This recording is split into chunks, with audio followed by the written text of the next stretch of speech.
Analgesik antipiretik merupakan salah satu kelompok obat yang paling sering digunakan oleh masyarakat. Obat ini berfungsi untuk mengurangi rasa nyeri sekaligus menurunkan demam, karena dikonsumsi oleh jutaan orang setiap hari. Kualitas dan keamanan obat harus dipastikan melalui proses analisis yang tepat sebelum dipasarkan. Analgesik bekerja dengan mengurangi atau menghilangkan rasa nyeri, sedangkan antipiretik berfungsi menurunkan suhu tubuh ketika terjadi demam.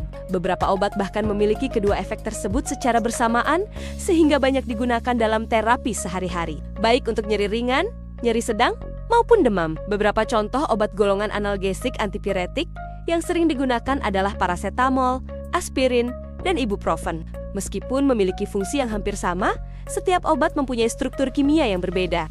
Perbedaan struktur tersebut memengaruhi sifat fisika, sifat kimia, stabilitas, hingga metode analisis yang digunakan di laboratorium. Struktur kimia setiap senyawa tersusun atas gugus fungsi yang berbeda. Misalnya, paracetamol memiliki gugus hidroksil dan amida, sedangkan aspirin mengandung gugus aster dan asam karboksilat. Ibuprofen juga memiliki gugus asam karboksilat dengan rantai hidrokarbon yang lebih kompleks. Karakteristik inilah yang menentukan bagaimana senyawa tersebut dianalisis sebelum suatu obat diedarkan kepada masyarakat. Diperlukan analisis laboratorium untuk memastikan identitas, kadar zat aktif, kemurnian, dan kualitas produk. Analisis ini bertujuan menjamin bahwa setiap tablet yang diproduksi memenuhi standar mutu sehingga aman, efektif, dan memiliki kualitas yang konsisten. Salah satu metode yang paling banyak digunakan adalah spektrofotometri UV-Vis.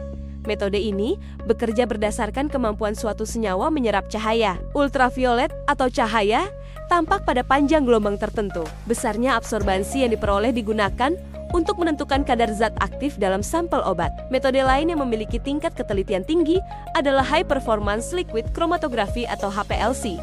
Teknik ini mampu memisahkan komponen-komponen dalam suatu campuran berdasarkan interaksinya dengan fase diam dan fase gerak. Hasil pemisahan ditampilkan dalam bentuk kromatogram sehingga identitas dan kadar senyawa dapat dianalisis secara lebih spesifik. Selain metode instrumental, analisis juga dapat dilakukan menggunakan titrasi. Metode ini memanfaatkan reaksi kimia antara sampel dengan larutan standar hingga mencapai titik akhir yang ditandai dengan perubahan warna indikator. Titrasi masih banyak digunakan karena sederhana, ekonomis, dan memiliki ketelitian yang baik untuk analisis tertentu. Data hasil analisis kemudian dibandingkan dengan standar yang telah ditetapkan. Apabila seluruh parameter memenuhi persyaratan, maka obat dinyatakan layak digunakan. Sebaliknya, jika terdapat penyimpangan, produk harus dievaluasi kembali untuk menjaga keamanan pasien. Analisis obat golongan analgesik antipiretik merupakan bagian penting dalam pengendalian mutu sediaan farmasi. Melalui berbagai metode analisis, seperti spektrofotometri UV-Vis, HPLC,